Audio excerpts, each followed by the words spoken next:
సావిత్రిబాయి పూలే గారి 194వ జయంతిని మనం జరుపుకుంటున్నటువంటి సందర్భం.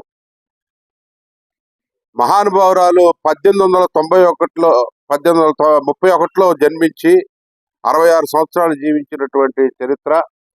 ఆమె జీవితం ఒక త్యాగమయమైనటువంటిది. ఆమె 18 ఏళ్ల వయసులో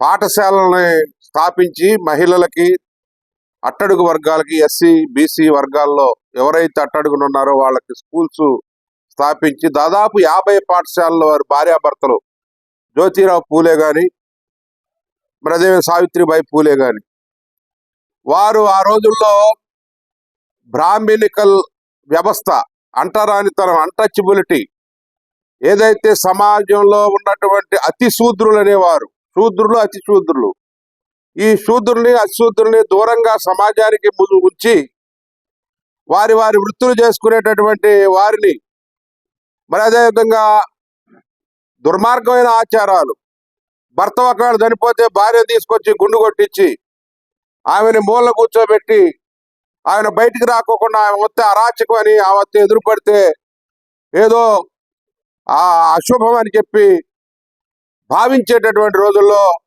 నాయి బ్రాహ్మిన్స్ మొత్తాన్ని కూడా ఆ రోజు వాళ్ళు సమీకృతం చేసి సమ్మె చేపించి మేము గుండు చేయం అని చెప్పి వితంతు వివాహాలని ప్రోత్సహించినటువంటి సందర్భం.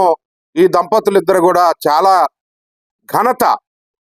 వారు 1873లో సత్యశోధక సమాజాన్ని స్థాపించినప్పుడు అనేక నిర్బంధాలు, ఏది అగ్రవర్ణాల్లో ఉన్నటువంటి వాళ్ళు వీరిని చాలా ఇబ్బంది పెట్టి బహిష్కరించినటువంటి సందర్భం కూడా మనం చూస్తా ఉన్నాం.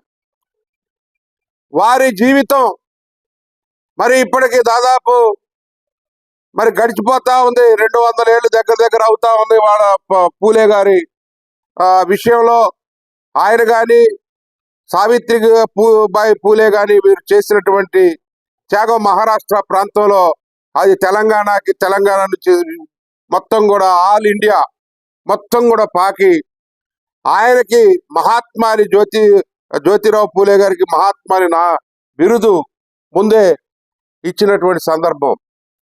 బాబాసాహెబ్ అంబేద్కర్ ఆయన గురువుగా భావించాడు.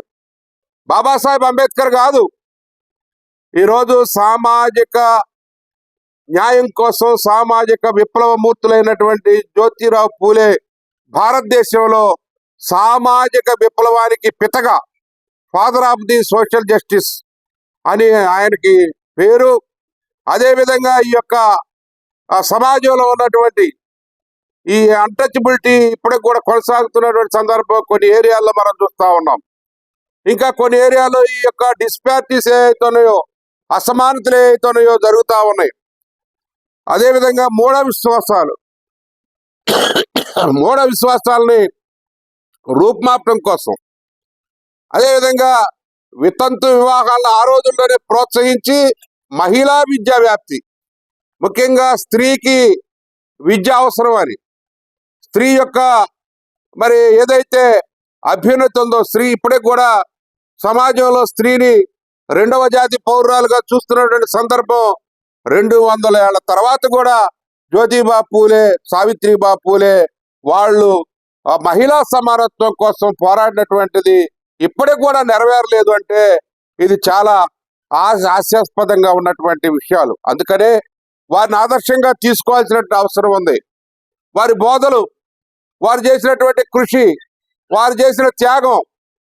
ఆ రోజు ఆమె స్కూల్కి వెళ్తా ఉంటే మామూలుగా బురద నీళ్లు చల్లటం, ఆమెని మరి అవమానకర రీతిలో అవమానించటం అలాంటివి చేసినా కానీ వాళ్ళు మరి ఆ యొక్క వాళ్ళు అనుకున్నటువంటి ఆశయాలు సాధించడం కోసం పోరాటం కొనసాగించారు.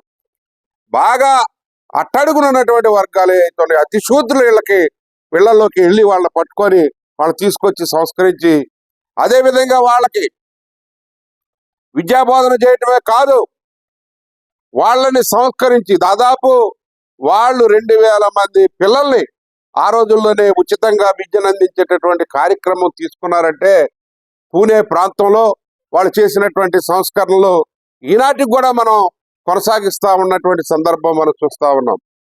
ఈరోజు అదే విషయాన్ని జగన్మోహన్ రెడ్డి గారు, మా యొక్క అధినేత వైఎస్ఆర్ పార్టీ నాయకుడు, మా యొక్క మరి ఏదైతే మా పార్టీ అధ్యక్షులు ఉన్నారో జగన్మోహన్ రెడ్డి గారు, ఆయన ఆశయాల్లో ఈరోజు నాడు నేడు ద్వారా స్కూల్ పిల్లల్ని కూడా స్కూల్ మార్చి విద్యకి ప్రాధాన్యత ఇచ్చి విద్యా వ్యాప్తికి అంతర్జాతీయ స్థాయిలో విద్యా స్టాండర్డ్స్ కూడా పెంచాలని చెప్పి ఆ రోజు ఆయన చేసినటువంటి కృషి, నాడు నేడు ద్వారా ఇంగ్లీష్ మీడియం విద్యను తీసుకొచ్చి ఆ రోజు జ్యోతిబా పూలే కానీ సావిత్రిబా పూలే కానీ సావిత్రిబా పూలే గారు ఇంగ్లీషు విద్యని నేర్చుకొని ఆమె నాట్ ఓన్లీ అంటే మహిళా ఉపాధ్యాయురాలే కాదు, ఆమె ఒక రచయిత, ఆ తర్వాత సంస్కర్త.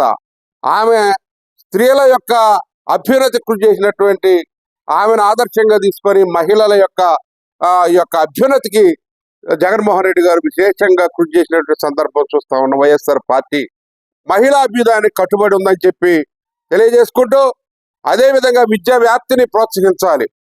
ఈరోజు రాష్ట్రంలో ఏం జరుగుతూ ఉంది? ఈరోజు రాష్ట్రంలో విద్యా వ్యవస్థలన్నింటినీ కూడా నాశనం చేశారు. అదేవిధంగా మరి ఏదైతే వైద్య కళాశాలను కూడా ప్రైవేటైజ్ చేసేటటువంటి సందర్భం మనం చూస్తా ఉన్నాం. పేదలకి ఏ విధమైనటువంటి ఏదైతే ఉచిత విద్య ఉచిత వైద్యం జరగాలో అది ప్రభుత్వ ఆధీనంలోనే ఉచిత విద్య ఉచిత వైద్యం జరగాలని వైఎస్ఆర్ పార్టీ ఆ యొక్క మహానుభావులు సావిత్రిబాయి పూలే ఆశయాలతోటి ముందుకు కొనసాగుతున్న జగన్మోహన్ రెడ్డి గారిని మరి ఇంకా కూడా బలోపేతం చేయాలని చెప్పి రాబోయే ఎన్నికల్లో ఏదైనా జరిగినా వైఎస్ఆర్ పార్టీని గెలిపించాలి. అదే మరి మహాత్మా జ్యోతిరావు పూలే కానీ సావిత్రిబాయి పూలే గారికి వారికి ఇచ్చేటటువంటి నివాళులు ఈరోజు ఏదైతే ఎవరైతే వాళ్ళ ఆశయాలు కొనసాగిస్తున్నారో, ఇలా వైఎస్ఆర్ పార్టీ అధినేత జగన్మోహన్ రెడ్డి గారు వారి ఆశయాలను కొనసాగిస్తున్న సందర్భంలో వారిని అభినందించి వారిని కూడా ముందుకు కొనసాగించి వైఎస్ఆర్ పార్టీకి అండగా నిలబడాలని చెప్పి ప్రతి ఒక్కరికి కోరుకుంటూ సెలవు తీసుకుంటారు. థ్యాంక్ యూ అనండి.